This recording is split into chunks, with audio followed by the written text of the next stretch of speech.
Prof. Oke, Mas Ageng dan Abang ini juga gimana nih soal cerita menjelang maghrib, boleh di-spill sedikit sinopsisnya, terus perannya Mas Ageng sama Abangnya gimana?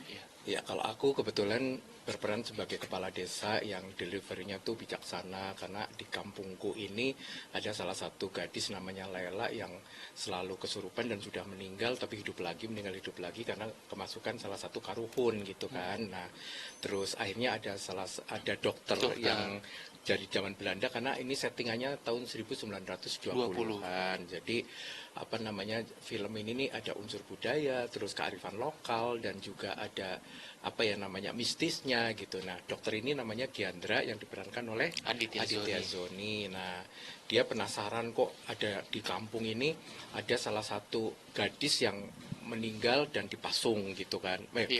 Meninggal hidup karena ternyata itu ada salah satu arwah yang merasuki ke badannya dia, namanya karuhun gitu. Nah, dokter Giandra ini nggak tega gitu kan, akhirnya datanglah karena dia melihat media pada zaman dahulu kala gitu.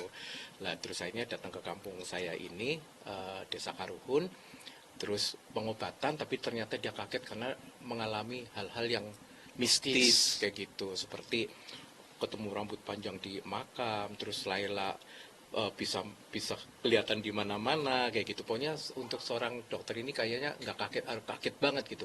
Kok bisa gitu? Nah, saya sebagai kepala desa itu sebenarnya udah tahu permasalahannya, bahwa ini nih ada unsur mistisnya, ada unsur tahayulnya gitu. Nah, tapi dokter Giandra ini tetap penasaran, kepengen ngobatin agar Laila bisa sembuh seperti itu tuh. Dengan pokoknya luar biasa, bagus banget lah, ini beda dengan film-film horor yang lain ya gitu.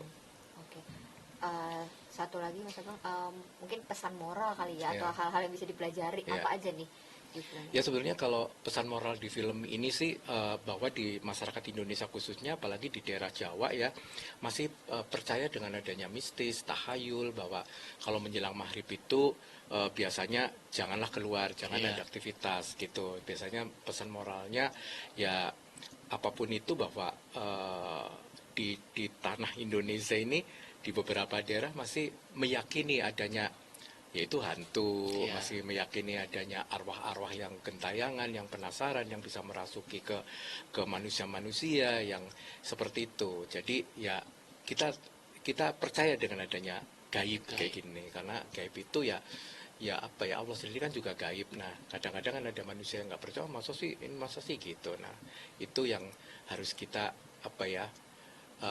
pengen memberikan kepada auden nih, bahwa ini ternyata ada nih sosok-sosok gaib yang merasuki manusia-manusia yang masih hidup, yang akhirnya meninggal juga karena dengan kekuatan yang sangat dahsyat gitu.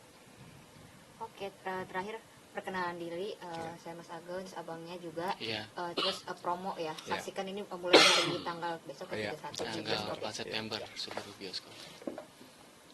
3, 2, yuk.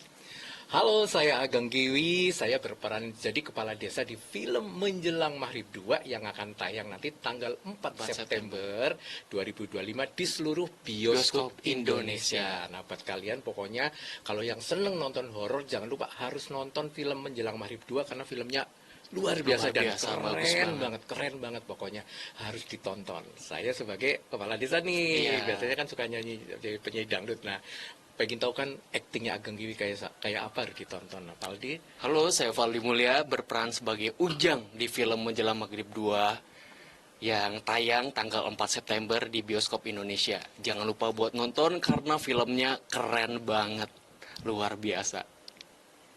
Tonton.